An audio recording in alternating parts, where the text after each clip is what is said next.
Hello everyone, my name is Slade, I'll be your host, and welcome to Star Wars Did You Know? The TIE SA Bomber, oftentimes simply referred to as a TIE Bomber, with SA standing for Surface Assault, and sometimes known as dupes or sitting ducks by those who flew against them, was the standard bombing craft for the Galactic Empire throughout much of its history. The craft was easily recognizable, especially when compared to your standard TIE fighter variants, having two cylindrical elongated hulls nestled between two bent-wing solar panels. The starboard hull held the pilot and, unusually for a TIE design, a life support system as well as an ejection seat, while the port side held two general-purpose warhead launchers and an ordnance pod, both of which enabled the bomber to be a deadly strike package, both in surface attack and against other starships. In addition to the weapons pod being highly versatile in terms of what it could carry, it was also modifiable, which could convert the TIE Bomber into a makeshift shuttle or even a supply transport, which the Empire did do, creating several purpose-built variants of the TIE Bomber, which we will discuss at a later date. Rounding out the TIE Bomber's armament, of course, we have the sensor package, which was on an arm below the port pod, in addition to two lasers. It is unclear exactly where the lasers are located. Sources list them as either being chin-mounted or wing-mounted. And in addition to this, it's unclear exactly how many warheads the TIE Bomber could carry, with some sources saying 4 torpedoes up to 6, and 8 missiles up to 10. And it is possible that the variable positions of the lasers, as well as the different numbers of missiles and torpedoes that can be carried in the warhead launchers, represent 2 or other number of variants of TIE Bomber instead of just a single variant, with upgraded variants perhaps carrying more warhead capacity and a different configuration for its lasers. The ordnance pod also held the bomb bay, which we see being used in Empire Strikes Back, and this bomb bay could carry various orbital mines, proton bombs, and thermal detonators, as well as propaganda leaflets which would be dropped on enemy forces in an attempt to demoralize them. Following the Clone Wars, the Y-Wing bomber was quickly withdrawn from Imperial service, and while the heavy fighter ARC-170 was maintained in Imperial service in limited amounts, it realistically could not fill the gap that the Y-Wing had once filled. In response to this, the Empire attempted to use a TIE fighter variant, specifically 2 variants, the TIE GT or ground targeting fighter, and the TIE FC or fire control fighter. These 2 fighters working in concordance, with the FC providing sensor lock and the TIE GT providing ordnance, were thought by the Empire to be able to fill the bomber gap. However, the 2 proved relatively inefficient in doing this, and while they could fill that role, it was clear to the Empire that they needed a dedicated bombing platform to replace the Y-Wing. Recognizing this gap in bomber capability, the Empire would quickly develop the TIE Bomber, the twin-hulled, bent solar-paneled craft that we all know. The goal of the craft was to combine the sensors of the TIE FC and the bomb capacity of the TIE GT, and in the case of the TIE Bomber, it exceeded this ability, and it was quickly issued to all frontline combat wings, specifically naval wings, with TIE GTs and TIE FCs going largely to ground units, who were reluctant to receive the craft, but they did accept them.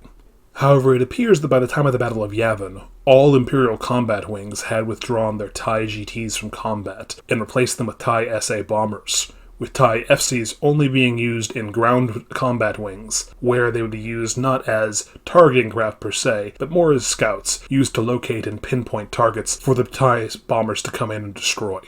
It is also worth noting that unlike the earlier TIE GT, which relied on its cousin, the TIE FC, for targeting data, the TIE Bomber was completely capable of acquiring and locking onto its own targets to great effect. It is noted in several cases where TIE Bombers came in, acquired a single building as a target within a city, and leveled just that building. And there are numerous cases of space combat reports indicating TIE Bombers targeting specific points on designated craft to disable them rather than destroying the entire craft. However, despite these impressive combat characteristics, the TIE Bomber was still a large and sluggish craft, necessitated of course by its capacity to carry such a large payload of various warheads, mines, bombs, and other such things. And this was not unrecognized by the Empire. It's unclear if Imperial pilots had an unfortunate nickname for the bomber, but rebel forces as well as others often referred to them, as earlier mentioned, as dupes or sitting ducks because of their low maneuverability and limited self-defense capacity. And the Empire, of course, not being unaware of these weaknesses, dictated in doctrine that TIE bombers should always have an accompanying escort of TIE fighters or TIE interceptors to give them a screening force against enemy starfighters. Despite these inherent weaknesses within a dogfight, The TIE Bomber was capable of being an anti-starfighter platform in certain cases. There are indicated reports that talk about TIE Bombers being kitted out exclusively with concussion missiles. Again, as earlier mentioned, 8 to 10 missiles per craft. And these bombers equipped with missiles would then use the speed and maneuverability of their concussion missiles to destroy enemy starfighters, who perhaps got a little too cocky in thinking that a group of bombers was helpless and would be easy pickings for them.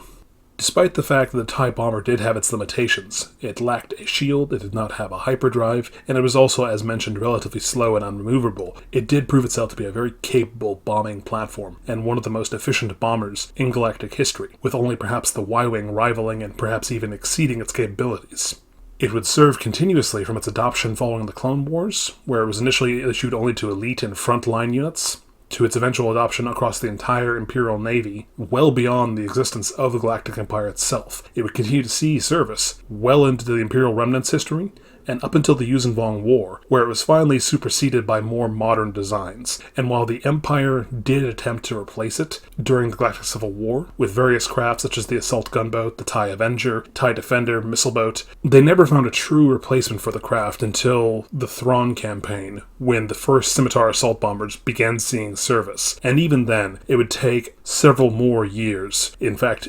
decades, before the Scimitar bomber was available in enough numbers to fully replace the TIE Bomber in Imperial and Imperial Remnant forces. So while the craft can be said to have its faults, as has been mentioned in this video, there is no denying that it was an iconic craft used by the Imperial Navy extensively, and was very much a part of Imperial power projection throughout the Empire's existence, and into the reign of its various successor states, before finally being phased out of service.